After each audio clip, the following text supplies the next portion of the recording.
Ya, saya serahkan pada Pak David. Ya, makasih Pak Dedi. Shalom, selamat pagi, Bapak-bapak, ibu-ibu sekalian. Selamat tahun baru juga ya. Nah, hari ini saya akan ajak kita semua untuk merenungkan suatu istilah yang sering kita dengar ya terlebih-lebih sejak pandemi ini ya. Udah hampir 2 tahun ya. Kita sering mendengar kata ibadah sejati. Ibadah sejati. Ya. Tiap doa pagi juga sering dikatakan ini ibadah sejati coram Deo. Ya. Kita sering dengar kata-kata itu. Tapi sebenarnya apa sih maksudnya itu ibadah sejati? Ya. Mungkin tadinya saya mau ajak diskusi ya, teman-teman. Ya, mungkin boleh nggak? Saya mau minta pendapat beberapa teman-teman di sini. Apa sih maksudnya ibadah sejati?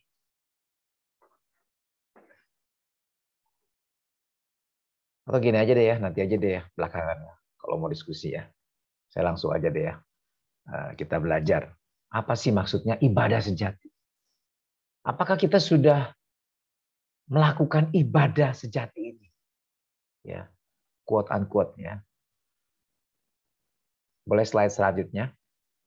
Kita tahu bahwa ayat ini diambil dari Roma 12 ayat 1. Karena itu saudara-saudara, demi kemurahan Allah, aku menasihatkan kamu supaya kamu mempersembahkan tubuhmu sebagai persembahan yang hidup, yang kudus, dan yang berkenan kepada Allah.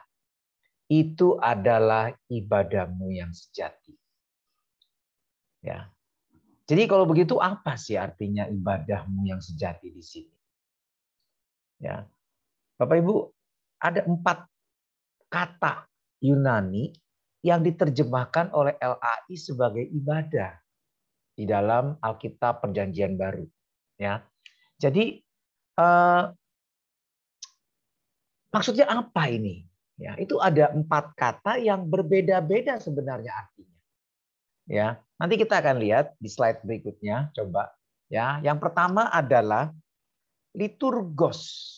Ya, liturgos atau liturgi ini di dalam Ibrani 8 ayat 2 itu dan beberapa ayat yang lain ya saya lupa di Tesalonika ada apa enggak ya? Ada Tesalonika kalau nggak salah. Ya, itu kata ibadah itu diterjemahkan dari kata liturgos atau liturgi. Ya, bahasa Indonesianya kita kenal juga liturgi. Yaitu kegiatan pelayanan di rumah ibadah. Aktivitas ya. Ya kegiatan ibadah lah di gereja atau di tempat-tempat peribadatan lainnya. Ya, itu liturgi. Ada liturginya. Nah, terus kemudian kata yang kedua, kata ibadah juga diterjemahkan dari treskeia. Artinya ibadah atau kegiatan keagamaan yang kalau kita lihat di dalam Yakobus 1 ayat 27 misalnya. Ibadah yang murni, kalau dalam bahasa Inggrisnya tidak disebut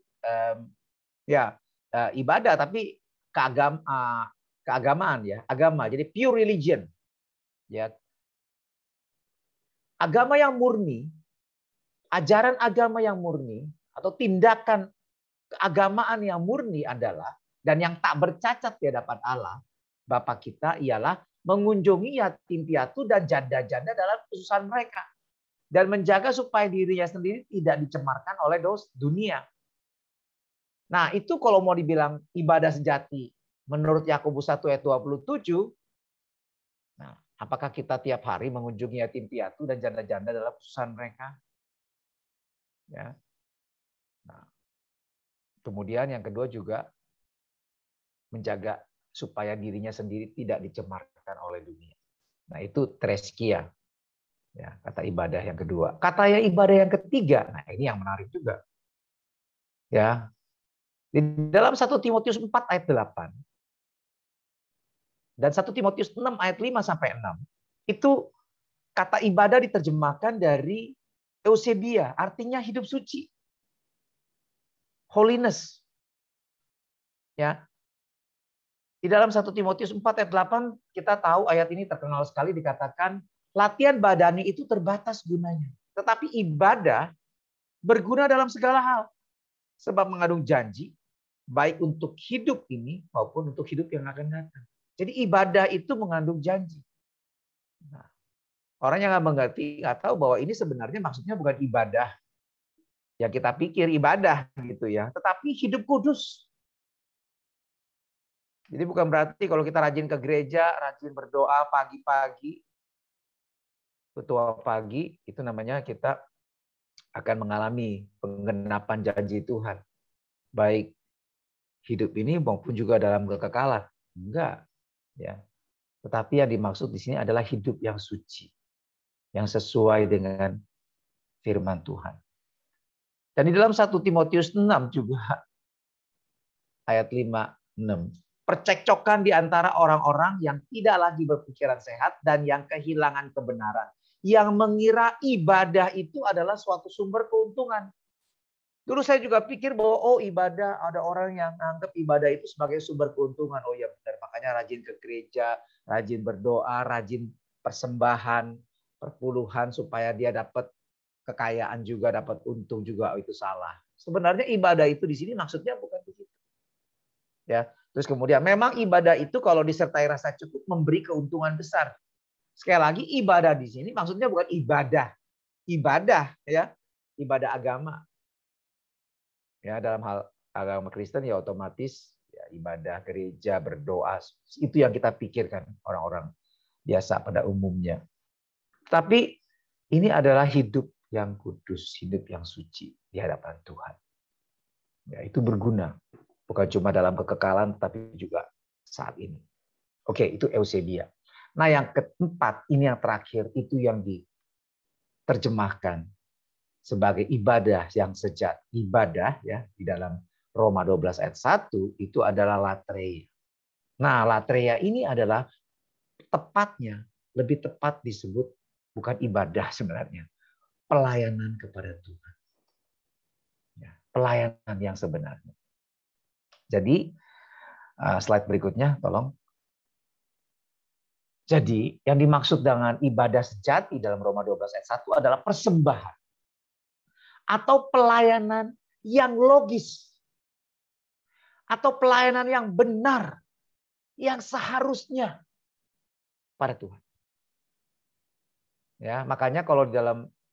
jadi, ibadah yang sejati ini diterjemahkan dari dua kata Yunani, yaitu logiken latreiai.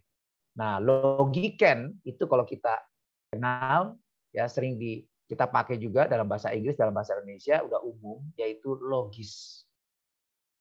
Nah, jadi ibadah sejati itu sebenarnya kalau mau diterjemahkan secara harfiah, maksudnya adalah persembahan atau pelayanan yang logis, atau pelayanan yang benar kepada Tuhan, atau pelayanan yang sudah sewajarnya kepada Tuhan. Kalau tidak begini, tidak wajar. Kalau kita tidak melayani Tuhan dengan cara seperti ini, itu namanya kita melayani Tuhan dengan cara yang tidak pantas. Tidak logis. Ya. Nggak benar. Ya. Harus begini. Baru pelayanan kita itu benar di hadapan Tuhan. Jadi seperti apa itu? Benar kepada Tuhan. Jadi sekali lagi ibadah sejati itu beda ya dengan yang kita pikir. Tetapi pelayanan kepada Tuhan. Ya, sekarang kita mau merenung di awal tahun baru ini. Apakah selama ini kita melayani Tuhan? Dan apa sih itu melayani Tuhan? Dan apakah pelayanan kita ini benar di hadapan Tuhan? Logis nggak? Atau nggak logis? Ya, oke. Kita ke slide berikutnya.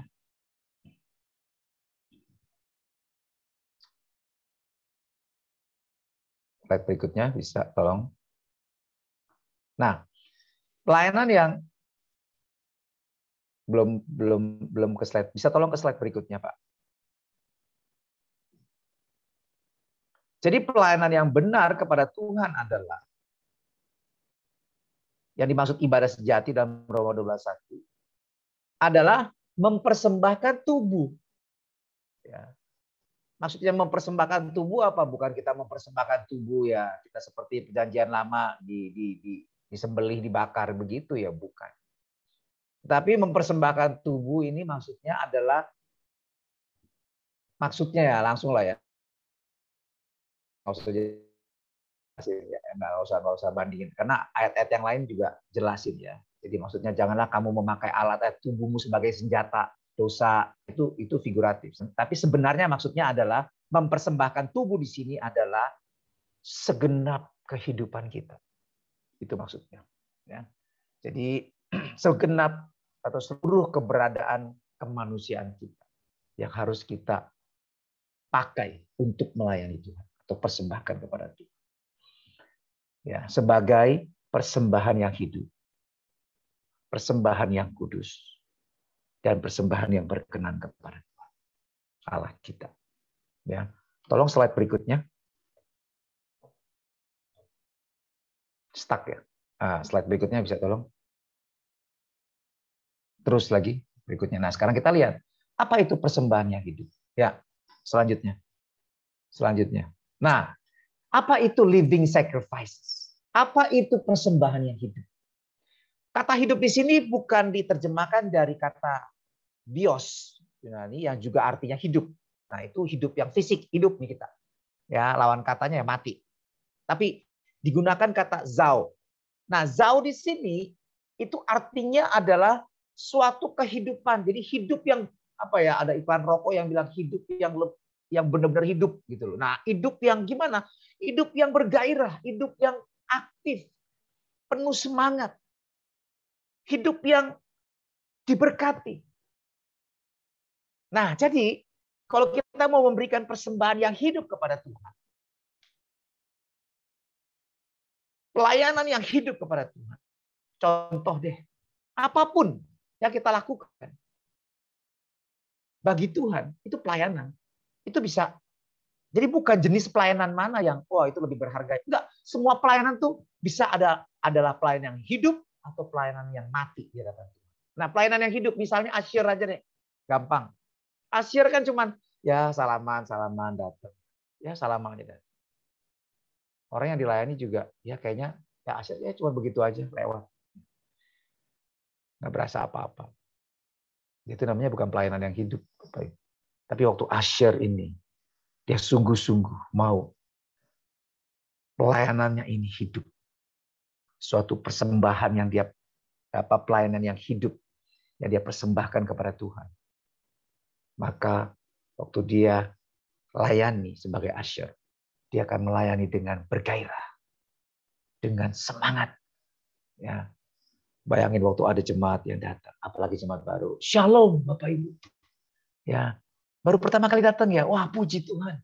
Ya kita senang sekali. Dan Tuhan pasti senang sekali. Dan saya percaya bukan kebisaan kita. Tapi Tuhan sendiri yang bawa Ibu datang. Atau Bapak datang di sini. Ya, Tuhan pasti memberkati Ibu hari ini. Ya, selamat datang Bu. Ya, kita layani dan itu berasa. Sehingga orang yang dilayani itu merasa diberkati. Wah, luar biasa. Berasa lo penyambutannya. Wow. Nah itu. Ya, itu contoh. Jadi bukan cuma sekedar, bukan dia tujukan kepada orang itu atau mencari supaya perhatian orang, supaya orang senang, bukan. Tetapi tujuannya dia persembahkan kepada Tuhan. Tetapi efeknya karena dia lakukan dengan segenap hati, dengan sungguh-sungguh penuh semangat, dia akan jadi berkat. Khotbah. Kalau cuma asal aja, kita nggak siapkan dengan sungguh-sungguh. Asal kutip ayat, comot ayat. Ada yang bilang namanya perkosa ayat.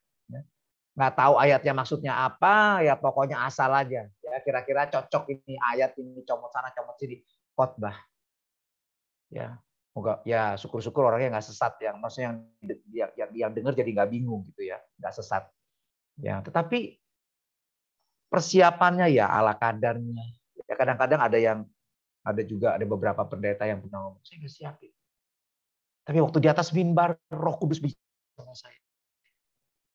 Ya oke, ya Roh Kudus tidak bicara. Tapi kalau kita melayani Tuhan, Tuhan suruh kita melayani dengan segenap hati, segenap jiwa, mengasihi Tuhan dengan segenap hati, segenap jiwa, akal budi. Jadi kalau kita mau melayani Tuhan, ya oke dengan pimpinan Roh Kudus, ya betul. Tapi kita juga secara fisik, secara pikiran kita harus siapkan bahan.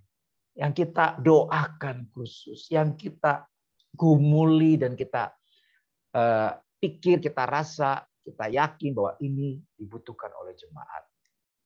Nah, sehingga kita persiapkan dengan benar. Nah, itu sehingga apa yang kita sampaikan itu benar-benar memberkati orang. Nah, itu pelayanan yang hidup namanya.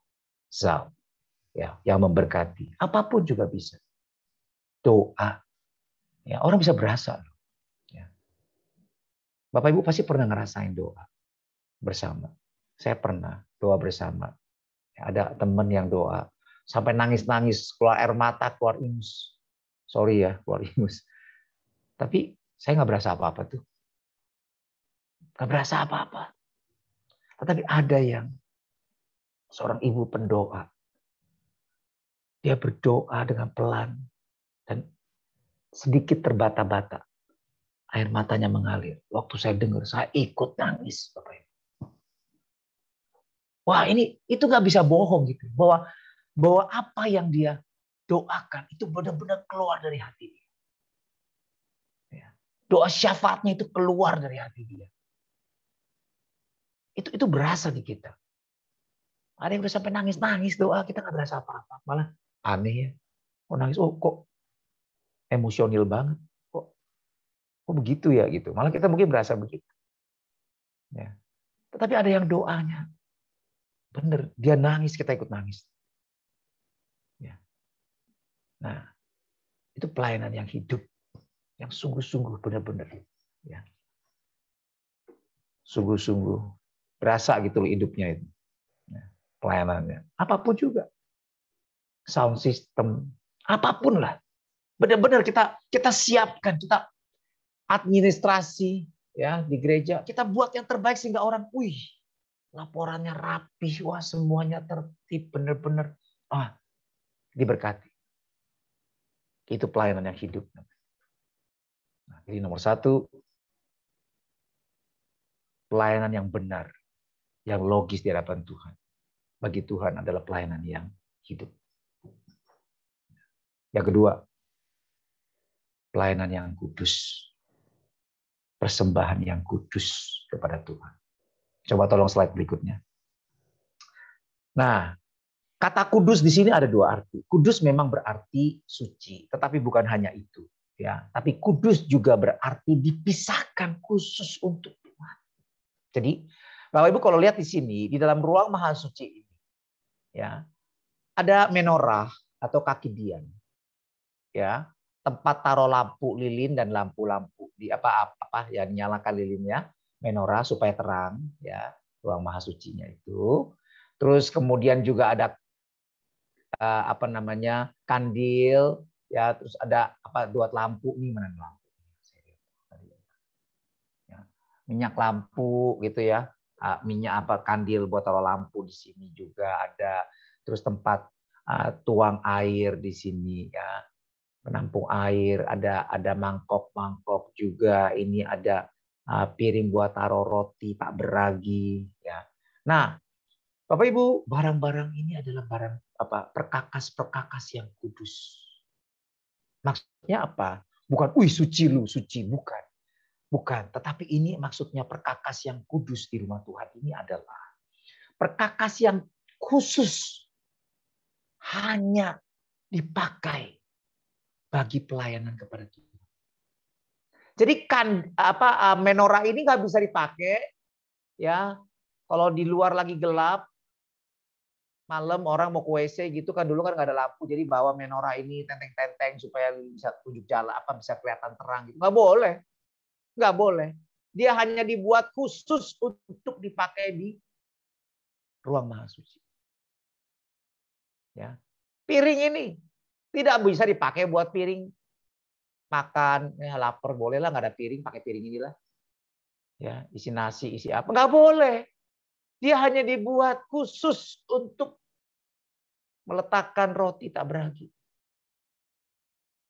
Semua barang-barang di sini adalah dibuat khusus untuk pelayanan kepada Tuhan. Sama. Pelayanan yang logis kepada Tuhan. Yang benar kepada Tuhan. Adalah pelayanan yang mempersembahkan hidup, tubuh, keberadaan kita. Apapun yang kita itu kudus. Artinya apa? Fokus buat Tuhan. Kita nggak pakai, ya. Nah, coba kita lihat tubuh kita. Apa kita persembahkan khusus buat Tuhan? Atau tubuh kita juga kita pakai? Malah jor-joran, habis-habisan untuk hobi kita. Ya, sampai ada yang korbanin saat ibadah buat lomba maraton. Wah, khotbah bersaksi lagi. Ada tuh yang kayak begitu. Ya. Saya pernah dengar itu ada pendeta yang sampai ya sering maraton. Ya. Karena lomba maraton itu rata-rata hari Minggu. Saya juga dulu suka lari jauh ya, jadi sama teman-teman dan diajak lari bukan lomba lari, ikut-ikutan aja ramein lomba lari maraton gitu ya. Tapi karena tiap kali lomba maraton itu hari Minggu ya makanya saya nggak pernah ikut. Ya, kenapa? Karena lebih penting waktu datang bersekutu beribadah. Ya, apalagi di hari Minggu pada pelayanan. Kita harus fokus, kita harus siapkan diri kita. Benar-benar. Ya, tubuh kita jaga. Khusus untuk Tuhan. Bukan memuaskan hobi kita. Apalagi keinginan daging, keinginan mata. Atau bahkan supaya dilihat orang. Karena ingin dipuji oleh manusia. Wow, itu bukan maksud yang khusus untuk Tuhan. Itu nggak kudus namanya. Ya, jadi kudus bukan berarti hanya tidak berzina, tidak menipu, tidak merampok. Bukan. Tapi tubuh kita ini kita persiapkan khusus hanya untuk memuliakan Tuhan. Untuk hal-hal yang berkenan kepada Tuhan. Sehingga pada saat kita jatuh, pada saat kita mulai menyimpang, aduh salah. Nonton film boleh-boleh, tapi yang berguna. Ya, berguna nggak bagi kita? Nonton terus sampai berdoa 15 menit. Nonton film 2, 3, 4, 5 jam, 6 jam nggak berasa YouTube. Ya, apalagi Netflix misalnya. Berseri lagi. Wow. Nah, itu namanya ya tubuh kita pakai, nih mata kita pakai, ini nonton itu kan berjam-jam perlu energi. Kita pakai ya, buat hal yang memuaskan daging kita. Itu namanya nggak kudus. Bukan dalam arti kata nggak suci aja. Tetapi kita sudah mulai. Ya, nggak fokus hanya kepada apa. Itu tadi. Kita nggak memberikan persembahan yang kudus kepada Tuhan. Yang hanya untuk Tuhan dengan kehidupan kita. Itu persembahan yang kudus. Yang kedua, ketiga. Ya, slide berikutnya. Persembahan yang berkenan kepada Allah. Nah ini. Ya, saya ambil gambar perempuan yang mengurapi kaki Yesus. Ya, membersihkan dari kotoran. Ya, karena kaki Yesus tidak dicuci oleh Simon orang Farisi. Waktu datang, ya pasti kotor dan dia perempuan yang berdosa ini menangis dan membasahi kaki Yesus dengan air matanya dan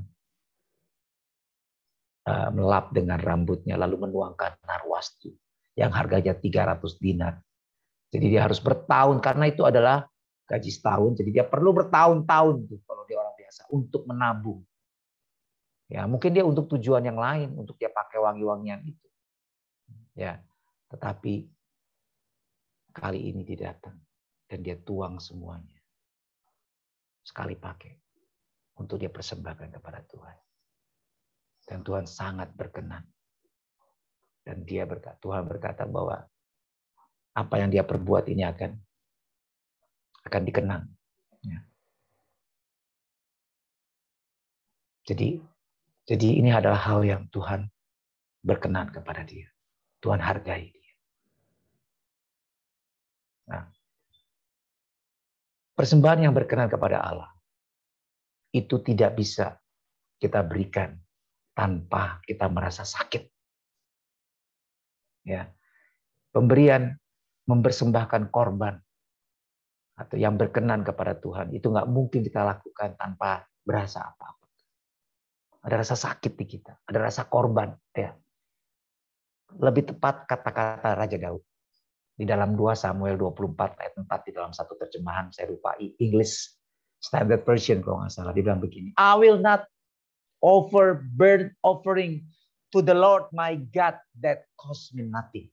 Lebih gampang ada dalam terjemahan yang lebih sederhana ngomong gini, I will not give him anything that cost me nothing. Saya tidak akan mempersembahkan sesuatu yang bukan merupakan korban buat saya kepada Tuhan. Saya nggak mau memberikan sesuatu yang saya nggak berasa apa-apa sama Tuhan. Saya mau memberikan sesuatu yang saya berasa itu sakit, itu berharga dibuat. Buat saya sendiri itu sangat berharga. Nah, hal seperti itu yang saya mau persembahkan kepada Tuhan. Itulah persembahan yang berkenan sama Tuhan. Itu namanya korban, benar. Istilahnya aku nggak akan berikan tips kepada Tuhan. Kadang orang beri tips saja kan nggak, ya kan? Apalagi di Amerika, di luar negeri, kalau kasih tips itu tuh ada hitungannya. Ya, saya pernah kasih tips misalnya ya makan apa gitu ya, $30 kasih tips $1, ditegur sama teman saya yang orang sana. Weh, kebangetan lu, nggak boleh tuh. Minimal 10% atau kalau bersyukur 15%. Waduh, jadi $3 minimal. Ya tips aja berasa tuh $3. Berapa tuh? Dulu 12.000 udah 36.000, lumayan kasih tip 36.000 ya misalnya. Ya. Tips saja berasa. Tapi ini sacrifice. I will not give him anything that cost me nothing. Saya kan nggak akan memberikan persembahan yang bukan merupakan korban bagi saya. Yang tidak menyakit, ya, yang bukan ya itu tadi. Saya mau memberikan sesuatu yang buat saya itu suatu hal yang berharga buat diri saya sendiri. Sehingga saya beri. Nah, ada ayatnya di dalam Maleakhi 1 ayat 13. Tuhan ngomel, Tuhan tegur. Ya para imam, kurang ajar orang Israel. Kamu mempersembahkan binatang yang timpang, yang picek matanya. Ya, bahkan ada yang rampasan. Ya pokoknya persembahkan aja ke Tuhan, gak ada yang tahu. Apalagi ada imam-imam yang kurang ajar. Ya orang-orang datang, beli, ya bayar harga kambing yang gemuk, yang tidak cacat, itu kan lebih mahal. Tetapi dia korupsi, dia persembahkan, dia kan nanti kan yang penting kan setelah dibakar kan nggak tahu juga orang-orang. Jadi dia tuker, ya imamnya beli kambing yang kurus, yang matanya picek, yang kakinya timpang, ya kan diskon besar-besaran kan pasti itu kan mungkin buy one get one free mungkin ya kambing kayak gitu ya, setengah harga. Jadi dia persembahkan, dia dapat untung cuan, kurang ajar itu. Ya, Tuhan marah. Ya, memberikan persembahan yang asal-asalan. Bukan sesuatu yang merupakan korban bagi kita. Ya. Nah, orang yang bisa memberikan korban yang seperti itu adalah orang yang sadar betapa dia berhutang kepada Tuhan. Until we realize that we are a great sinner, then we will know that God is a great Savior. Berarti ya maksudnya. Sampai kita sadar bahwa kita ini adalah pendosa yang besar. Maka pada saat itu kita akan sadar betapa Tuhan adalah penyelamatku yang agung. Yang besar. Orang yang kayak begitu. Kalau dia berikan persembahan kepada Tuhan, apapun dia akan lakukan. Dia akan berikan yang terbaik. Dia akan berikan dengan penuh pengorbanan. Apa? Korban perasaan, korban waktu, korban tenaga. Saya pernah dengar ada orang yang latihan nyanyi buat ibadah. Ya. Nyanyi. Itu saya tegur ya di tempat Mandarin. Saya tegur. Ya. Kalau latihan tuh 1 jam hari Rabu misalnya latihan. Aduh, udah 1 jam nih. Udah nih, gue mau pergi nih, gue mau acara. Ya, sama teman-teman gue. Ngapain? Karaoke. Waktu itu. Jadi karaoke sama teman-teman reuni. Latihan. Padahal ini buat puji-pujian hari Minggu. Nanti begitu hari Minggu nyanyi. Waduh. Mesti pakai teks. Di layar ini monitornya nggak telat gitu. Lupa dia nyanyi jadi lip sync nggak bener. Itu bukan persembahan yang berkenan kepada Tuhan. Bukan, ya dia gak korban. Kita lihat ya, penyanyi-penyanyi dunia yang udah kali berdunia, yang udah tiap hari latihannya berjam-jam, udah begitu hebat. Tetapi waktu mereka mau naik panggung, sebelum acara dimulai, 4-5 jam sudah hadir dan sudah rehearsal, sudah latihan. Itu buat dunia, itu buat orang-orang. Mereka berkorban, mereka berikan yang terbaik. Mereka mau berikan suatu persembahan yang menyenangkan para fans mereka. Ya, tapi kita, buat Tuhan kita, orang aja yang dengar, aduh fales, aduh nggak tahu, ganggu. Ya, kita lagi menyanyi menyembah Tuhan, singer-singer yang di atas malah mengganggu. Ya, pujian yang kita mau naikkan, kenapa? Karena jadi nggak fokus. Aduh, kok fales? Karena lihatin dia fales, jadi ya kan, jadi nggak konsen, jadi agak ini.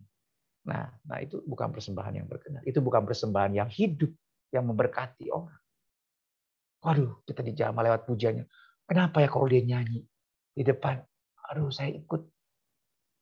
Ya, mengalami jamahan Tuhan. Saya mengalami jamahan Tuhan. Itu pelayanan yang hidup. Ya. Ya. Dan kalau dia lakukan itu dan dia persiapkan dengan penuh ya pengorbanan ya untuk Tuhan dia. Itu persembahan yang berkenan kepada Tuhan. Nah, bandingkan dengan Simon Farisi. Kenapa Simon Farisi undang Yesus datang? Sehingga perempuan berdosa ini juga datang. Karena dia disembuhkan dari kusta. Bayangin, kusta itu penyakit yang kayak kanker pada zaman itu. Nggak ada sembuh, nggak ada obatnya. Dan dia disembuhkan tuh. Dia bersyukur, makanya undang Yesus makan-makan. Tetapi sikapnya kayak begitu itu. Kenapa? Karena dia nggak sadar. Betapa dia itu celaka. Dosa kita. Nggak ada yang kecil Bapak Ibu. Karena itu upah dosa maut semuanya. Kalau ada dosa yang ringan, maka hukuman dosa nggak semuanya maut. Oh, dosa ini berbohong di 2-3 tahun di neraka. Oh, dosa ini 1 tahun di neraka. Enggak ada. Upah dosa sama semua. Apa? Binasa selama-lamanya. Kenapa? Kok bisa sih? Padahal saya cuma bohong kecil-kecilan ini. Karena inti dari dosa itu ini, Bapak. Apa? Mengabaikan Tuhan. Melupakan Tuhan. Anggap enteng firman Tuhan. Atau mengabaikan sama sekali. Yang penting menurut saya. Maunya saya. Itu yang buat Hawa jatuh dalam dosa. Bukan karena berzina, bukan karena membunuh, bukan karena menipu. Tapi karena dia melihat apa yang dia meragukan apa kata Tuhan tentang buah pengetahuan. Dan menurut dia ini lebih benar. Kita sering begitu. Itu kurang ajar. Tidak menghargai. Ya, saya bayangin. Untuk Tuhan itu sabar sama kita. Saya kalau mengabaikan mama saya yang udah umur 80 tahun. Kalau saya pergi keluar kantor nggak pamit sama mama saya. Walaupun dari kamar, saya nggak masuk kamar nggak pamit. Mama saya akan, waktu saya pulang sore-sore, mukanya akan cembetut. Dia akan kesel sama saya. Dan dia pasti ngomong, nggak sopan kamu. Nggak hargain orang tua yang udah susah-susah besarin kamu dari kecil. Begitu. Ya. Tapi untung Tuhan nggak pernah begitu. Padahal berapa kali kita melupakan. Kita jatuh dalam dosa-dosa. Ya, yang sering. Yang sama. Kalau kita sadar betapa itu tidak benar. Maka kita akan bertobat sungguh-sungguh. Dan kita akan memberikan pelayanan. Ya, nah sekarang kita lihat. Kenapa harus memberikan persembahan atau pelayanan yang hidup, yang kudus, dan yang berkenan kepada Allah? Baru itu adalah sebagai persembahan yang pantas, yang benar. Kalau nggak begitu nggak pantas, nggak benar. Ya. Kenapa? Di sini dikatakan di dalam Roma 12 ayat 1a. Karena itu saudara-saudara, demi kemurahan Allah, demi kebaikan Allah, demi kasih setia Allah. Karena itu aku menasihatkan kamu. Supaya kamu memberikan. Itu adalah persembahan yang logis buat Tuhan. Kalau enggak logis. Demi kemurahan dia loh. Kalau enggak mati kita semua. Kenapa? Karena itu. Itu apa? Coba lihat slide selanjutnya. Karena apa? Ayat sebelumnya, Roma 11 ayat 3. Sebab karena segala sesuatu adalah dari Dia dan oleh Dia. Semua yang ada pada kita, kita bisa hidup. Bapak Ibu, kita cuma numpang di dunia ini. Semua yang ada pada kita itu dari Tuhan, bukan milik kita. Dan oleh Dia kita bisa ada hari ini, kita bisa diselamatkan, kita bisa mengenal Dia. Dan kepada Dia satu hari nanti kita akan bertanggung jawab, kita akan mempertanggungjawabkan semua apa yang kita lakukan, apa yang kita ucapkan, apa yang kita pikirkan. Kepada Dia kita harus bertanggung jawab. Ingatkan perumpamaan talenta, makanya kenapa talenta, hamba yang 1 talenta itu. Ya, dia kuburkan itu, dia disebut hamba yang jahat dan malas. Kenapa? Karena dia lupa. Dia bisa jadi hamba itu karena dia sudah ditebus. Dia bukan milik dia lagi. Dan tuannya adalah Tuhan yang baik. Tapi dia pikir tuannya itu kejam. Dan dia malas, dan dia ngiri. Dia nggak kenal Tuhan. Dia lupa siapa diri dia. Jahat dan malas. Makanya dia memberikan persembahan yang dapat. Kembalikan modalnya doang. Ya, itu persembahan yang tidak logis itu namanya. Pelayanan yang tidak logis namanya. Ya kan? Gak berbuah. Modalnya doang. Tapi sekarang lebih celaka lagi. Banyak orang pakai talenta bukan buat Tuhan. Ya, bukan dia simpen, bukan dia kuburkan, tapi dia pakai untuk kepentingan dia sendiri. Lebih celaka lagi. Ya. Bagi Dialah kemuliaan sampai selama-lamanya. Amin. Karena itu saudara-saudara, demi kasih setia Tuhan, kesabaran Tuhan, kebaikan Tuhan, aku menasihatkan kamu supaya kamu mempersembahkan seluruh keberadaan sebagai persembahan yang hidup, yang kudus, dan yang berkenan kepada Allah.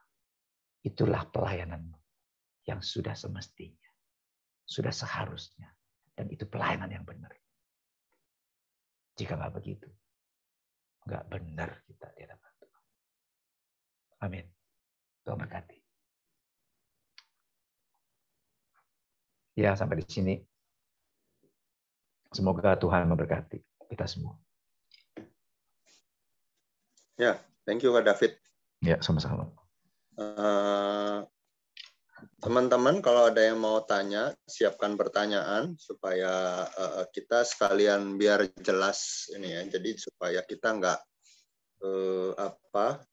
salah pengertian lagi dan salah salah persepsi, lalu kita kemudian salah bertindak karena salah persepsi ya. Nah, ada yang sudah mau tanya? Kalau nggak saya dulu nih, saya nanya. Iya, silakan Pak. Maksudnya biar clear Kak David sekalian. Maksudnya kan tadi kita banyak sering dipakai istilah coram deo gitu ya. Nah tentang ibadah sepanjang hari dan atau mungkin juga dari tadi kan kata ibadah itu yang seharusnya dalam tanda kutip dilakukan tiap hari itu atau tiap saat itu yang mana gitu ya? Sebenarnya, nah makanya tergantung istilah ibadah yang dipakai itu yang mana, ya kan?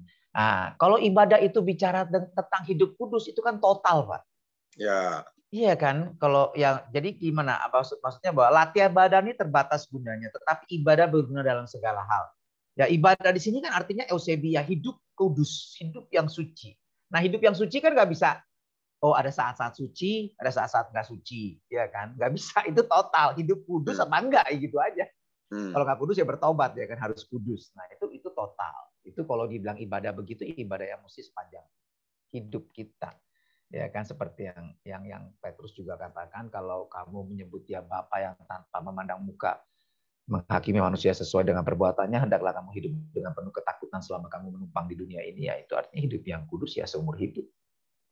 Ibadah yang dimaksud itu ya eusebia ya seumur hidup, setiap waktu. Setiap waktu ya. Nah, dan makanya kalau dibilang ibadah sejati, nah dari yang mana ayatnya dipakai? Nah, biasanya sebetulnya kan, jadi coram deo itu lebih ke eusebia itu dong ya. Nah, coram deo itu sendiri kan sebenarnya nggak ada di Alkitab. Betul. kata-kata itu. Nah, coram Deo itu adalah istilah yang dipakai untuk menggambarkan tentang di Mazmur bahwa Tuhan tuh tahu, Tuhan itu tuh memperhatikan kita, entah kita saat duduk, saat kita berdiri, saat kita berbaring, ya kan? Ya, pada saat kita keluar masuk, Tuhan tuh tahu, Tuhan tuh ini dan biar kita juga karena itu hendaknya kita juga sadar gitu akan hal itu. Nah, pada saat kita punya kesadaran seperti itu bahwa Tuhan itu sedang bersama kita, sedang memperhatikan kita, maka kita akan hidup dengan reverent kan, kita akan hidup dengan benar kan, hidup dengan hormat dan takut sama Dia, ya kan. Nah, itu hidup di hadapan Allah itu adalah coram Deo, ya kan, hidup yang sadar bahwa dia sedang ada di hadapan Allah. Ya, otomatis hidup yang demikian adalah hidup yang dia akan hidup dengan hidup yang kudus, eusebia. Dan apapun yang dia lakukan, jadi bukan berarti berdoa terus, hidup yang berdoa terus 24 jam berdoa terus, ya kan, atau naik menara doa aja sekalian tuh. Ya berdoa 24 jam. Oh, itu ibadah yang sejati ya. Bukan, ya kan? Bukan juga berarti kalau kita ikut doa pagi apa segala macam itu namanya ibadah sejati ya. Ya, itu artinya kita cuma nyebut-nyebut tapi sebenarnya perkataan itu nggak biblical. Nggak sesuai dengan makna yang dimaksud oleh ayat itu. Kita hanya mencomot ayat itu, tapi kita tidak mengerti sebenarnya. Maksudnya bukan seperti yang kita pikir loh ya. Ibadah yang, ini ibadah sejati kan kalau kita mau mengerti kan secara harafiah kan artinya kan ibadah yang benar nih. Wah, kalau ibadah gitu ibadah palsu. Ini ibadah sejati tuh yang setiap hari. Kalau ibadah palsu ya mungkin seminggu sekali, sebulan sekali, atau Kristen Natal itu, wah ibadahnya setahun sekali, itu mah nggak bener itu nggak sejati. Ini ibadah sejati tiap hari. Bukan begitu juga kan ibadah.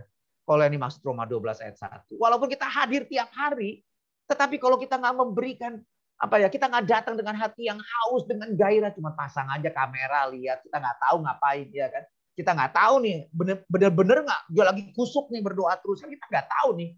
Ya kan, lihat aja belum acara selesai udah pada lift. Apa itu yang benar-benar dia sungguh-sungguh haus? Ya kan dari situ aja udah kelihatan kok nggak sungguh-sungguh, asal aja kotor muka. Iya kan, kalau kita mau lihat apa itu, jadi ibadah yang sejati itu adalah sebenarnya kita nggak usah lihat deh bahasa aslinya. Kita aja ibadah yang sejati apa dalam ayat itu loh ya. Kan udah pernah tua dengung-dengungkan. Roma 12 ayat 1 loh itu ibadah sejati. Oke, mempersembahkan tubuh sebagai persembahan yang hidup yang kudus. Nah, tapi setelah kita belajar sekarang, apakah doa pagi kita itu adalah suatu persekutuan kita yang hidup sama Tuhan? Doa yang hidup sama Tuhan. Atau doa yang, ya sudahlah, harus begini, harus doa syafaat, harus begini, harus doa aja lah. Sedikit bergetar dikit lah. Atau ya gimana lah. Ya tapi apakah itu benar-benar kita datang dengan haus gitu loh, dengan penuh exciting, nah itu baru hidup namanya kan, itu baru hidup. Kudus, bener nggak? Wow, pagi ini Tuhan special for you Tuhan. Kudus nggak? Itu kudus dalam arti kata bukan suci, tapi special for you God. I prepare this worship for you only. Nah, begitu nggak? Nah, atau kita berkorban nggak? Aduh, semalam kurang tidur nih gua nih, tapi hari ini gua mau datang ke Tuhan. Walaupun gua ngantuk, walaupun gua capek, tapi Tuhan, saya mau datang. Karena kamu sudah terlebih lagi berkorban buat saya. Saya mau ikut sampai tuntas. Nah itu. Iya kan kalau mau ngomong ibadah sejati. Tapi buktinya mana? Apa benar kita begitu? Ya nggak benar. Artinya kita nggak memberikan pelayanan yang benar sama Tuhan. Artinya apa? Kurang ajar. Ya kan? Nggak pantas. Ya kan? Ayatnya bilang, kamu berikan persembahan yang kayak gitu. Coba kalau kasih bupati kamu, terima nggak dia? Boro-boro kamu kan. Dan kamu nggak berani kan kasih bupati kamu kayak begitu.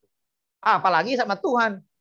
Karena kamu nggak sadar, karena kamu pikir Tuhan Tuhan nggak ada di sini nggak. Gue nggak langsung mati kok buktinya kalau kasih persembahan yang kayak begitu. Tetap aja. Nah itu nggak logis namanya persembahan pelayanan. Nggak benar. Kira-kira gitu sih. Nggak logis juga nggak sebanding ya dengan kemurahan Tuhan yang besar itu istilahnya ya. Sebenarnya ya itu tadi. Kalau bahasa King James kan reasonable. service, ya kan? Bukan ibadah sejati, tapi reasonable service. Ini pelayanan yang nggak reasonable gitu loh, nggak masuk akal. Kalau nggak begitu, ya kan? Begini baru masuk akal. Ya. Jadi selama ini kita jangan-jangan melayani Tuhan dengan cara yang nggak masuk akal, ya kan? Ya, kayak gitu. Kira-kira. Oke. Teman-teman ada yang mau ditanyakan? Supaya jangan dikuasai saya, gitu ya. Saya pikir cukup jelas kali ya. Ini yang jelas lah.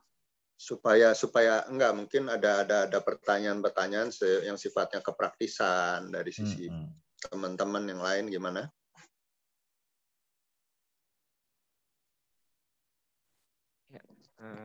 Saya tambahin sedikit kali ya.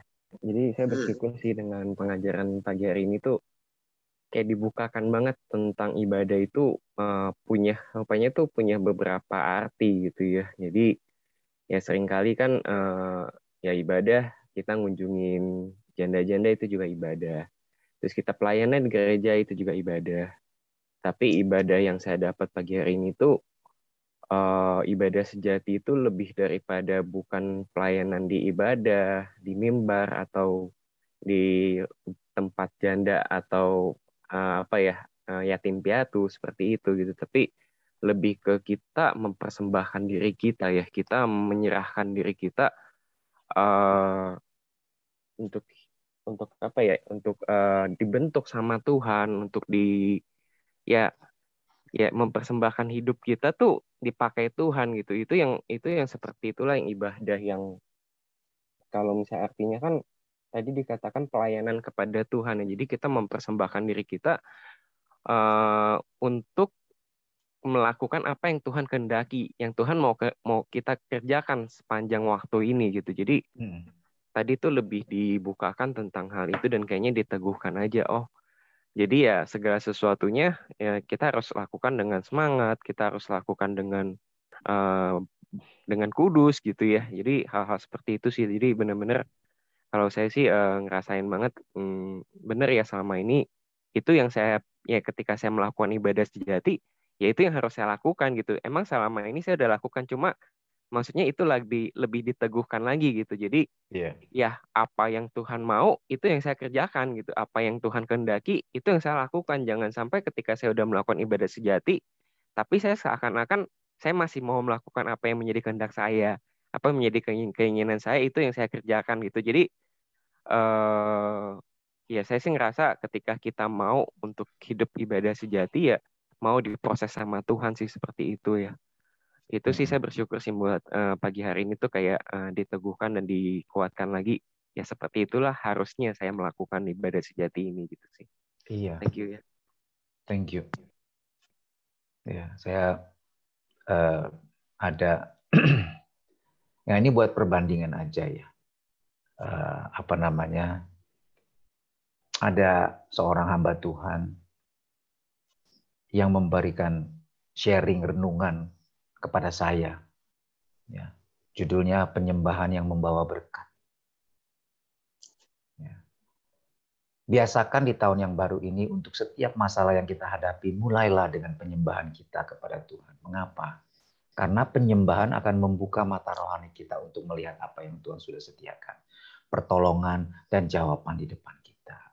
Penyembahan membawakan kita kepada hikmat, jalan kemenangan, menghadapi peperangan rohani.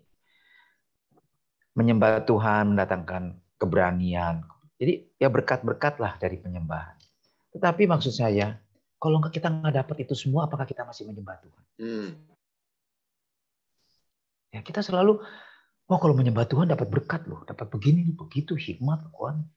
Kalau nggak dapat itu, kalau kita nggak merasakan apa-apa, apa kita tetap masih menyembah Tuhan? Kadang malah nggak enaknya ya.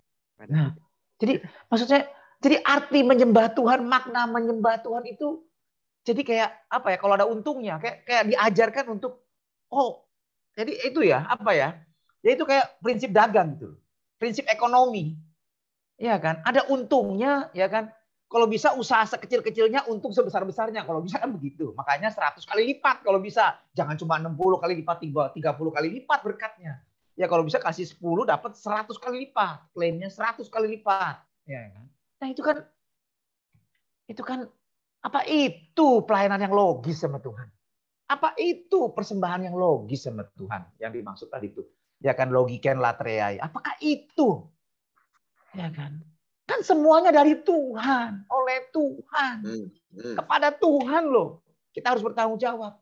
Sekalipun kita nggak menikmati. Loh, penyembahan itu emang supaya kita enjoy ya. Supaya kita, wow, menyembahan tadi gue waduh. Lu nyembah Tuhan tuh untuk merasa supaya diberkati atau karena mau memberkati Tuhan. Ngerti maksud saya? Mau menyenangkan Tuhan. Gak apa-apa gue berkorban. Gue gak menikmati apa-apa enggak. Karena memang penyembahan inti untuk Tuhan kok. Bukan untuk saya. Jadi saya nggak dapat manfaat apa-apa juga. Nggak apa-apa. Yang penting Tuhan senang. Malah perempuan yang mengurapi kaki Yesus sebenarnya dia kan enggak. Karena dia sudah begitu bersyukur. Dia nggak mengharapkan apa-apa. Tapi karena dia sudah bersyukur sama Tuhan. Mungkin Tuhan sudah usir setan dari dia. Dia kerasukan. Dan dia begitu bersyukur. Cuman itu aja. Dan dia totali rugi gitu loh. Total rugi. Maksud saya waktu itu ya. Total loss gitu loh. Kasih tabungan yang udah bertahun-tahun dia tumpahin semua. Dia korban perasaan. Diliatin orang semua. Pelaku nggak tahu. Ya kan. Dia korban perasaan. Korban uang. Iya kan. Tapi dia rela gitu loh.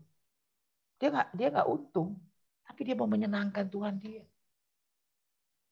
Itu loh saya bilang, ini yang kita mesti ngerti, itu makna yang sebenarnya dari penyembahan. Not for me, for God only.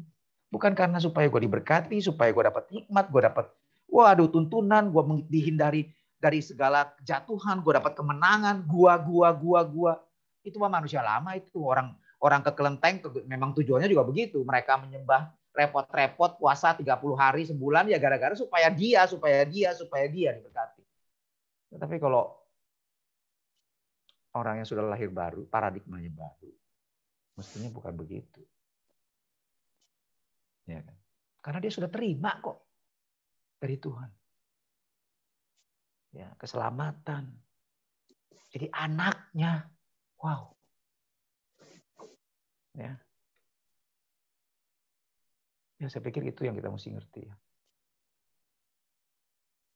Jadi jangan lagi memberikan persembahan yang nggak pantas kepada Tuhan, nggak logis kepada Tuhan. Ya, karena mengharapkan sesuatu. Ya, itu aja sih. Ada teman-teman lagi yang mau nanya? Silakan.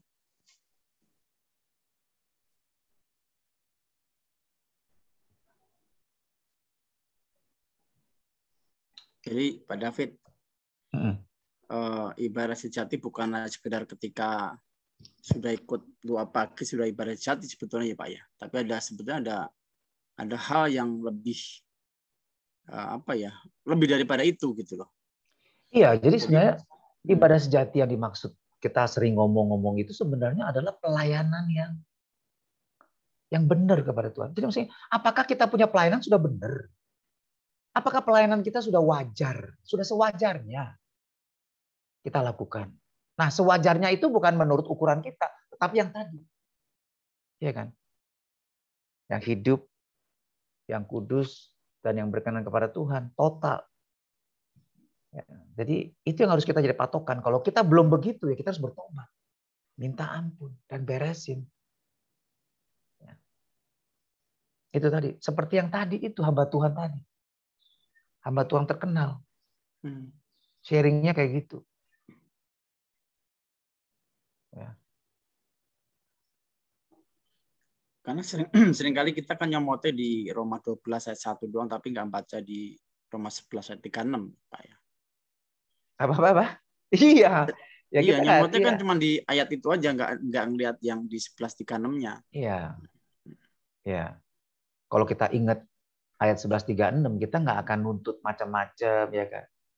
Ya kan, apa supaya ayo lo ibadah sejati nanti kamu diberkati. Saya sejak mengikuti ibadah sejati ya, kan kesaksian ya, saya nggak tahu lah ya, ada kesaksian yang saya pernah. Sejak saya ikut ibadah sejati, luar biasa lu, pekerjaan lancar, ya kan? Sepanjang hari saya sukacita, ya itu tadi, aku lagi gitu loh. Sebenarnya, ya kan itu kan kayak habis makan obat terus kita dapat manfaatnya gitu kan, makan suplemen dapat manfaatnya. Jadi kita nih ibadah sejati kita dapat manfaatnya. Itulah bukan ibadah sejati namanya. Ibadah sejati sekalipun lu berkorban, jangankan lu dapat untung, lu nggak dapat apa-apa, ya kan? Lu rugi malah. Tetapi Tuhan berkenan, ya kan? Ya, kamu persembahkan dengan apa dan fokus sama Tuhan. Kamu sungguh-sungguh buat Tuhan. Tapi kamu nggak ngerasakan apa-apa, nggak apa-apa. Itu benar. Itulah ibadah sejati justru. Ya, jadi jangan sampai kita menyesatkan orang-orang. Wah, kamu susah ya hidupnya ya. Stres ya. Dikuasai ketakutan ya.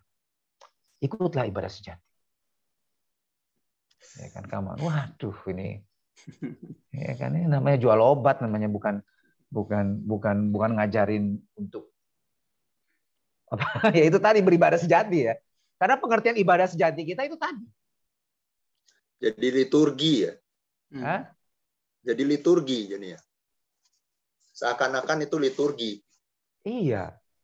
Pengertiannya liturgi jadinya. Tetapi liturgi juga tujuannya ya buat kita lagi. Liturgi kan sebenarnya kan, liturgos itu kan pelayanan yang aktivitas yang tujuannya memang untuk menyembah Tuhan. Nah, tapi pelayanan yang di hadapan jemaat. Ya kan? Di depan bersama-sama dengan jemaat lah istilahnya. Jadi ada apa? Oh, kayak misalnya kalau datang Katolik misalnya ambil air suci, dibikin tanda salib, berlutut, berdoa, duduk, pastor ngomong apa, amin, haleluya. Itu kan liturginya tuh, ada perjamuan kudusnya nanti ya kan kayak gitu.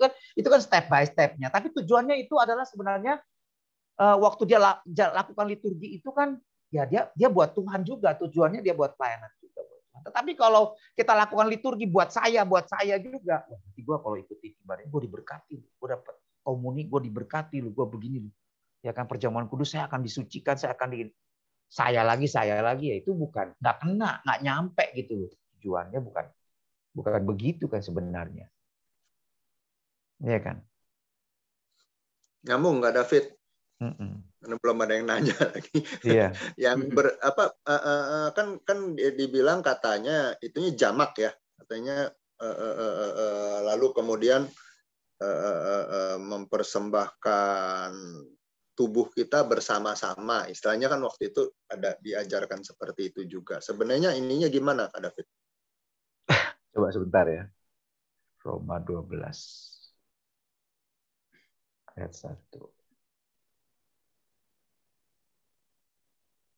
Oke. Jadi jamak di sini sebentar ya saya lihat.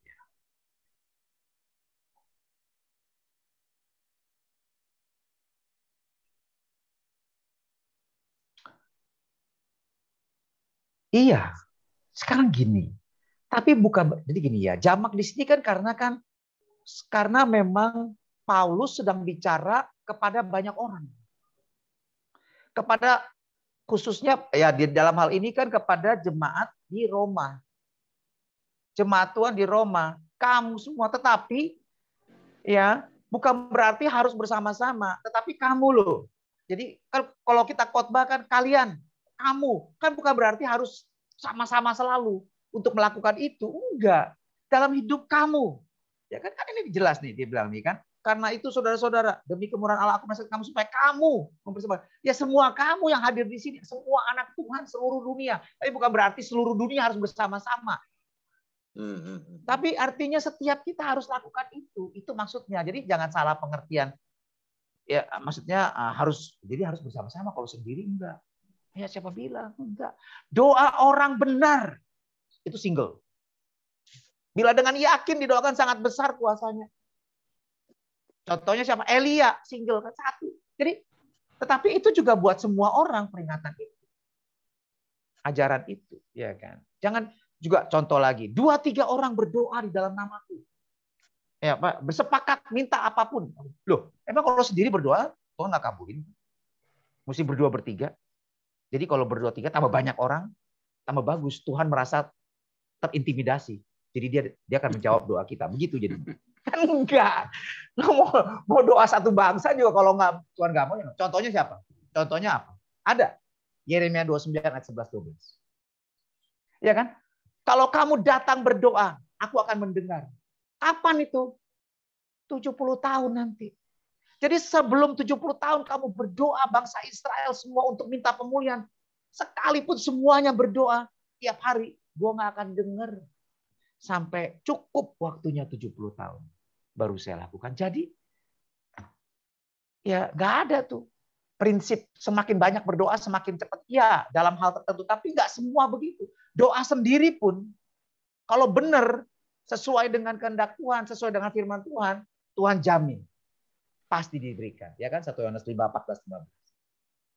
Ya kan. Jadi ya kita harus perhatikan hati-hati dengan jamak, istilah jamak. Jamak ini dalam arti bisa berarti karena memang forumnya waktu itu semua orang ya pasti kata gantinya ya kata ganti orang jamak karena memang ditujukan bukan kecuali di antara orang banyak kamu. Ya, ini arti satu orang yang lain enggak. Nah, itu lain ya kan itu memang single. Tetapi kalau memang tujuannya adalah kepada semua orang percaya, ya harus pakai kata ganti jamak dong, kata ganti orang jamak. Tetapi artinya setiap kita maksudnya gitu loh. Bukan arti harus berkelompok semua. Kalau nggak berkelompok kurang akurat, kurang nggak tepat, nggak benar, ya nggak begitu, Pak. Oke. Shalom nih, Pak. Shalom. Silakan. Mau tolong tanya nih. Jadi itu ibadah sejati itu keluar dari hati kita yang benar-benar kita sebagai jemaat atau sebagai hamba Tuhan itu benar-benar persiapan juga bukan cuma hamba Tuhan aja gitu ya. Jadi sebagai jemaat pun kita mau ke gereja mau berdoa bersama ada persiapannya benar-benar satu kerinduan kita bersekutu dengan Tuhan bukan untuk kepentingan diri sendiri supaya nanti doanya bagus supaya orang itu hebat ini itu. Iya. Jadi enggak ada untuk supaya orang tuh bilang wah hebat ini. Tapi itu tuh harus dihilangkan tapi kita tuh mau bersekutu benar-benar sama Tuhan persiapan mau doa pagi, mau doa sendiri atau pelayanan atau apapun tuh benar-benarnya harus keluar dari hati kita bersekutu dengan Tuhan yang benar gitu ya Pak. Iya Bu. Betul sekali, apapun yang kita lakukan. Ya. Jadi bukan untuk diri seperti itu akan di firman Tuhan harus ada seperti orang Farisi doanya supaya dilihat orang sampai lama supaya orang tua hebat ini. Jadi biarpun kita jangan sampai kita itu supaya kita tuh punya perasaan atau punya hati atau punya pikiran orang tuh memuji kita. Tapi kita semua tuh untuk Tuhan semuanya. Karena semua tuh hidup kita pun ini karena Tuhan. Iya. Itu ya Pak, yang sejati itu ya. Iya, bukan supaya ini supaya diberkati supaya apa bukan supaya kita. Tetapi karena semuanya dari Tuhan. Iya.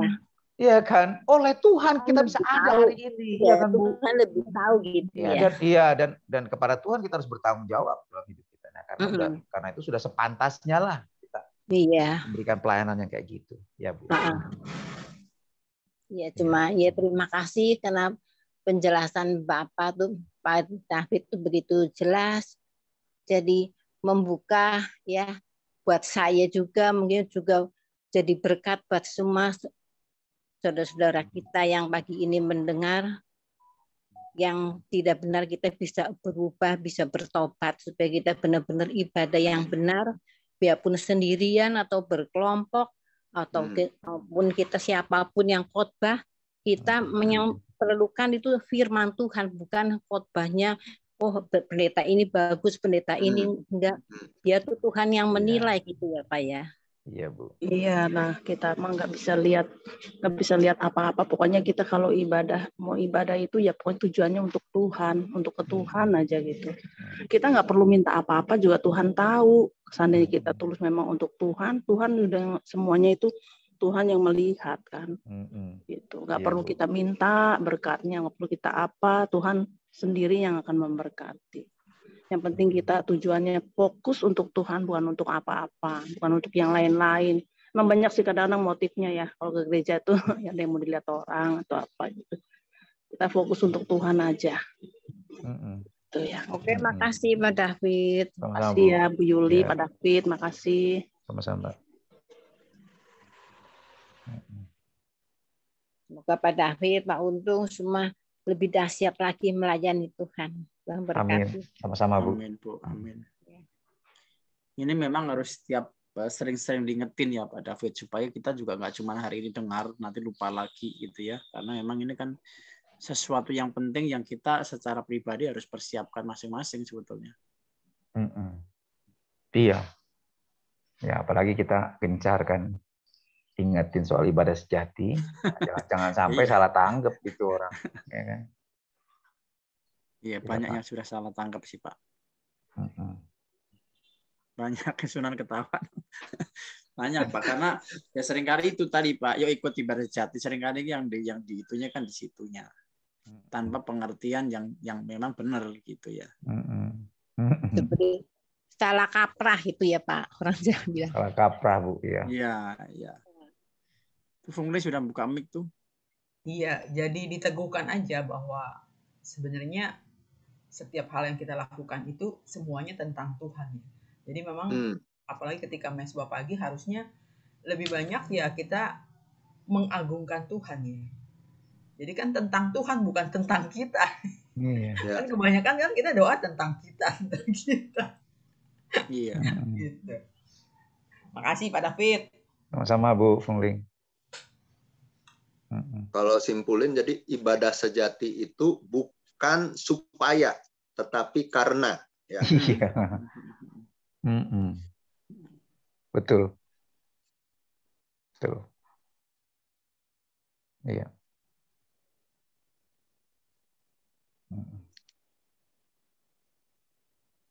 Iya, banyak hal yang di apa ya namanya Alkitab yang hal-hal ya saya juga kita belajar ya, kita pikir udah ngerti loh, udah ya begini ya maksudnya. Tapi begitu kita benar-benar rindu mau ini lagi ya, Tuhan bukakan hal-hal yang mengejutkan kita gitu. Ya, sering ya. Banyak hal yang saya pikir soal kayak misalnya saya soal talenta. Terus kemudian soal nanti juga saya mau sharing soal Roma 10 ayat 9 ya kan. Jika kita mengaku dengan mulut kita bahwa Dia Tuhan dan percaya dalam hati bahwa Tuhan sudah Dia bangkit dari kematian, maka kita selamat. Ya kan? Betul nggak? Kalau udah begitu pasti selamat. Tunggu hari Rabu aja Pak, biar penasaran Pak. Apa? Tunggu hari Rabu aja biar penasaran. Iya, makanya. Ini kan disampaikan nanti di hari Rabu di Komsel Gabungan Pak Sunan. Ya itu ini buat cicilan buat ini buat teaser buat menarik. Biar baca di rumah dulu masing-masing Roma 10 ayat 9 10. Oh iya betul Sur, baca dulu nanti jadi ada Rabu ada depan pertanyaan ya. Jadi udah biar masing-masing berpikir dulu itu apa ya gitu. Maknanya apa, ntar baru kaget hari Rabu ya. Ternyata kaget ya. Enggak kaget lah, cuma diingetin aja. Pertanyaannya lebih susah. Karena bikin pertanyaannya lebih susah kadang. Oh, ternyata mesti begini ya. Oh, ternyata saya salah ya. Oh, ternyata. Jadi bikin pertanyaan, aduh, mesti nanya apa ya gitu. Nah, makanya siapin link nanti nanya Rabu. Pak Rudi udah mau nanya tuh Pak Rudi tuh. Silakan Pak Rudi. Masih di-mute, Pak. Good morning. Good morning. Oh, Lauta. Gimana Lauta? Ah, ini Lause gue ini. Lauta. Dia panggil gue Lauta, gue panggil dia Lause. Bagus hari ini ya. Cuman saya teringat kepada setiap ibadah yang kita lakukan, baik di dalam pelayanan, di gereja, itu kalau saya selalu kembali ke hati, ya, bagaimana hati saya mengasihi Tuhan. Ya, tadi kan banyak ya dijelaskan bahwa kalau kita beribadah itu bukan untuk diri sendiri. Ya. Betul. Jadi pengertian yang saya dapat ini memperluas wawasan saya. bahwa ibadah yang saya lakukan itu boleh di mana saja, bukan hanya di dalam gereja, ya di pelayanan masyarakat, di pelayanan sekota, di pelayanan kalau saya sekarang tinggal di Tangerang, ya berarti teman-teman saya di Tangerang, ya itu juga merupakan satu pelayanan ibadah, ya, ibadah. Karena kita nggak ada tujuan apa-apa, balik ke hati ya. Jadi saya selalu ingat firman Tuhan, kalau mau beribadah tuh harus punya hati yang tulus, jujur, murni, bersih, dan benar. And so hari ini saya dibukakan begitu banyak arti tentang ibadah dan keren banget. Thank you, Lauset. Sama-sama, Lota. Iya, tadi bagus sekali tadi kesimpulan dari Pak apa namanya? Sunan. Sunan ya, bagus sekali. Singkat tapi benar-benar itu poinnya.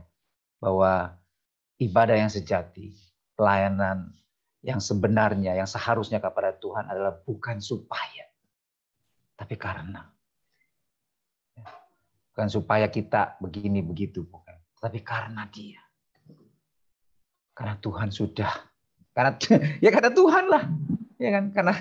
Karena dari Dia kita ada. Ya, semua yang ada pada kita dari Dia. Oleh Dia kita bisa ada, kita bisa mengenal Dia, kita bisa mengerti kebenaran firman-Nya, kita bisa alami. Ya, sampai hari ini segala sesuatu itu karena Yesus, oleh Yesus. Dan kepada Dia nanti kita akan bertanggung jawab. Karena itu, wow, kita harus sungguh-sungguh nih ibadah yang sejati ya, kalau mau pakai istilah ibadah sejati. Atau kita harus benar-benar nih pelayanannya, harus benar. Harus benar-benar gitu loh pelayanannya. Kalau enggak, wah. Ya. Itu tadi. Ya, ada benar-benar kerinduan gitu ya, Pak ya. Ada Harus kerinduan melayani Tuhan. Ya. Menyenangkan Tuhan ya. Iya, jadi artinya harus benar-benar di sini ya, harus benar-benar hidup.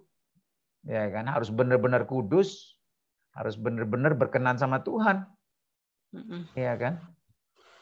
Iya. Ya, karena yang Roma 11 ayat 36 tadi, ya hidup artinya ya semangat, ya benar-benar bergairah, sukacita, kita datang bukan karena terpaksa, bukan karena suruh orang, bukan karena supaya kita nanti diberkati, kalau enggak celaka gue nanti, ya kan, gue nanti apes, bisnisnya rugi, bukan. Ya, bukan kan? Kata orang ya. Ya kan. Dan terus jadi kemudian kudus sendiri.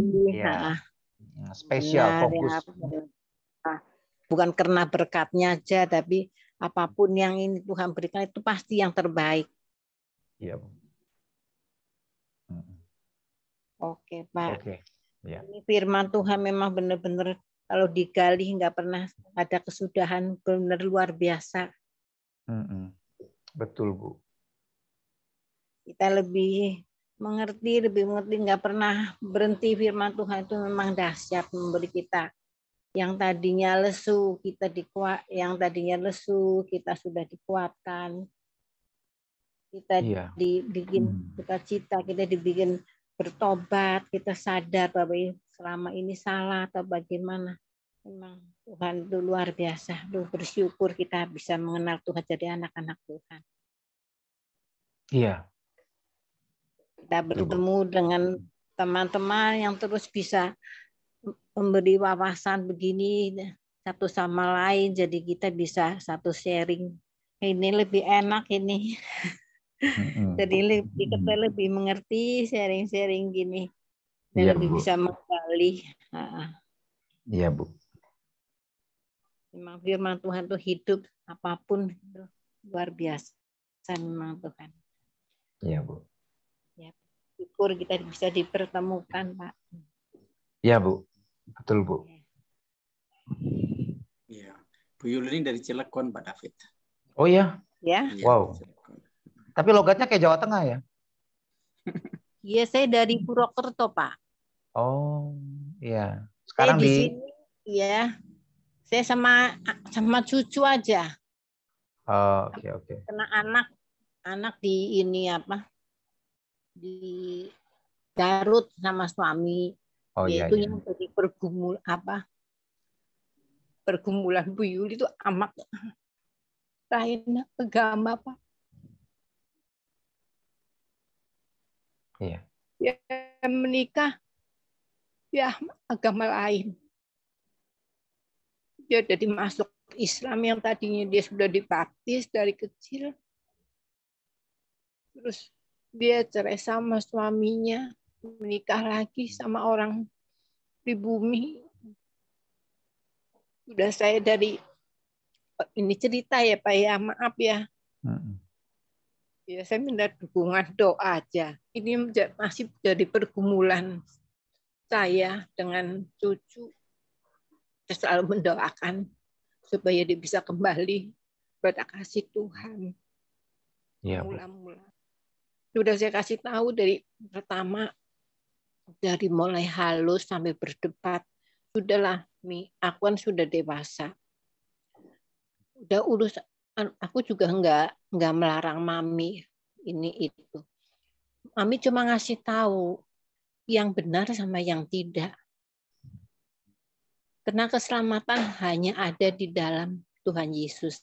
Selain itu tidak ada. Kan kamu sudah tahu dari kecil bayi dibaptis sampai itu mengikuti sampai kamu dewasa, pernikahan juga di gereja. Tapi setelah sudah lanjut usia sudah, kenapa kok begini? Ya udah Mami urusin Mami sendiri aja.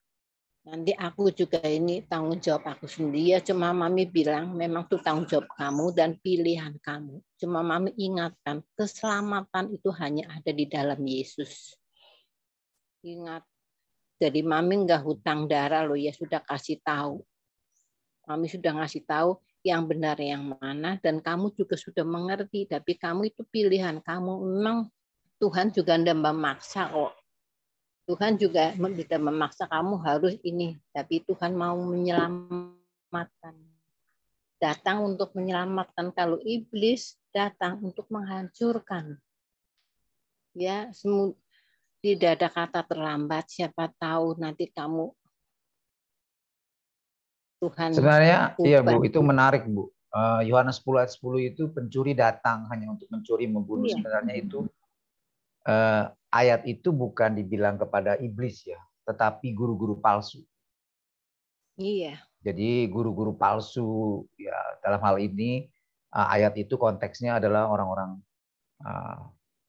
yang Yahudi, ajaran ahli Taurat yang sesat, yang ngaco ya, yang tujuannya justru mengajarkan agama untuk kepentingan diri sendiri, menyesatkan orang ya, memberikan beban yang berat dan tidak menyelamatkan sama sekali. Ya, harus begini, harus begitu, tapi nggak menyelamatkan. Nah, itulah yang dimaksud sebagai pencuri.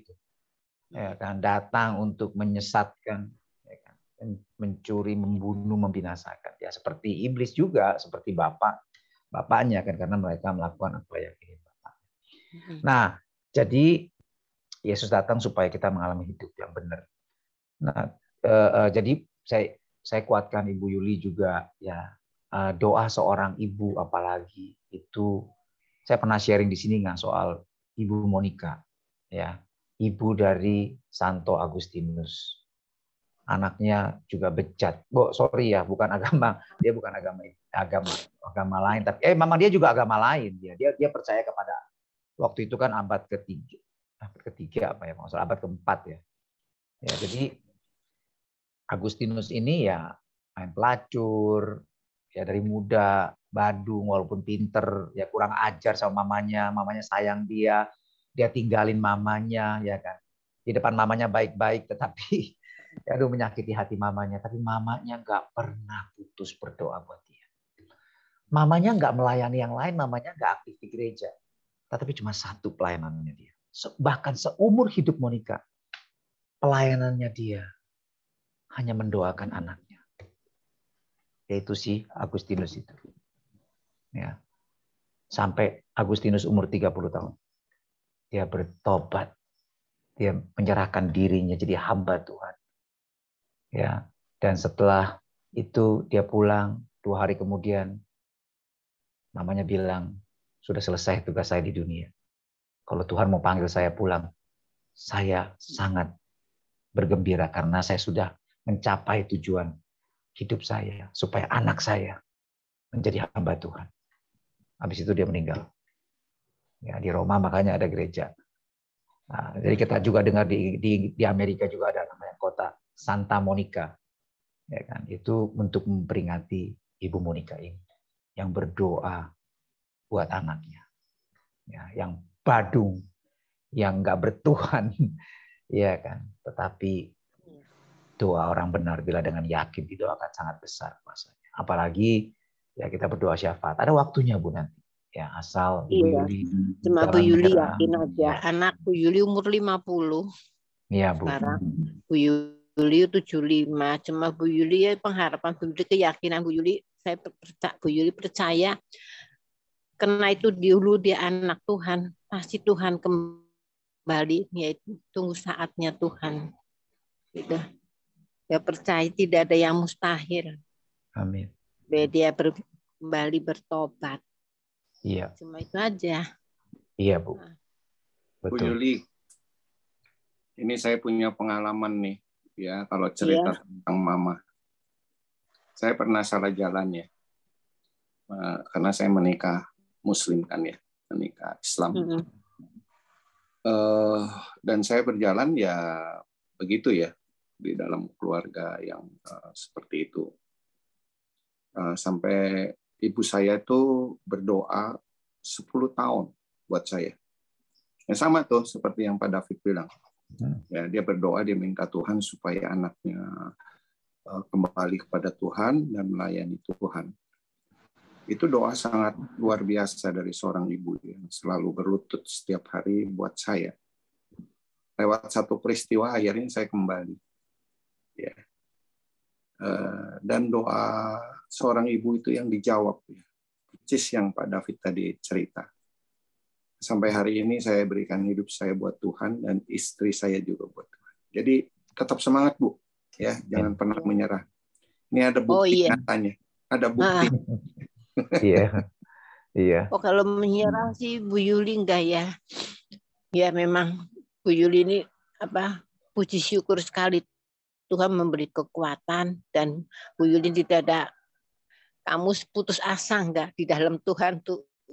Tuhan beri terus penghiburan, kekuatan. Biarpun Bu Yuli sendiri sama cucu.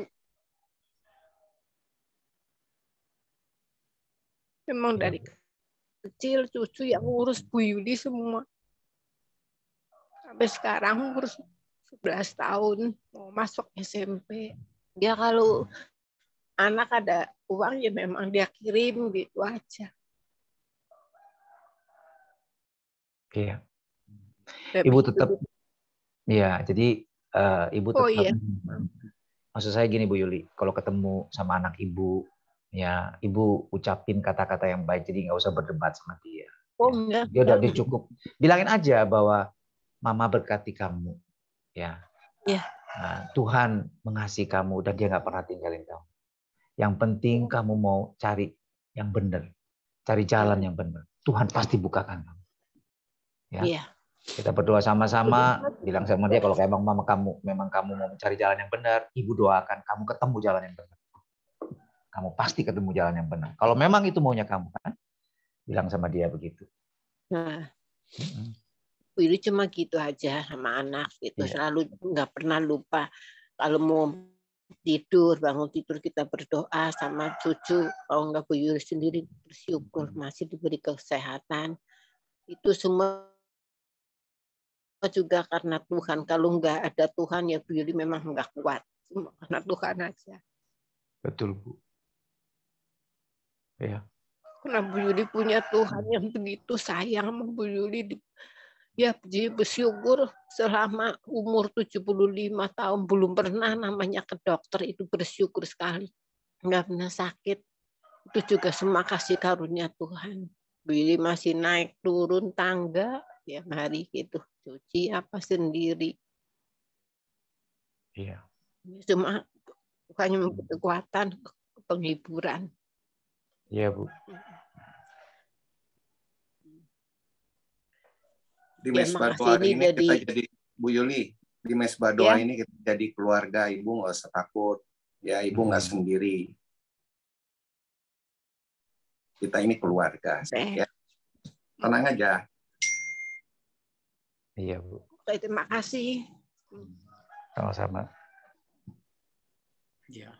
Tetap semangat Ibu Yuli ya. Kita semua mendukung doa. Ya, oh iya. Ibu Yuli ada tengah-tengah keluarga besar ya. Iya. Sama-sama. Maaf di sharing keluarga. Nggak apa-apa, Bu. Nggak apa-apa. Bu Yuli minta dukungan doa aja buat anak Bu Yuli. Cucu. Dia mau masuk SMP juga Bu Yuli serahin lah sama Tuhan biar yang terbaik buat Tuhan. Bagiannya SMP kelas yang itu SMP 1 yang di Cilegon itu negeri.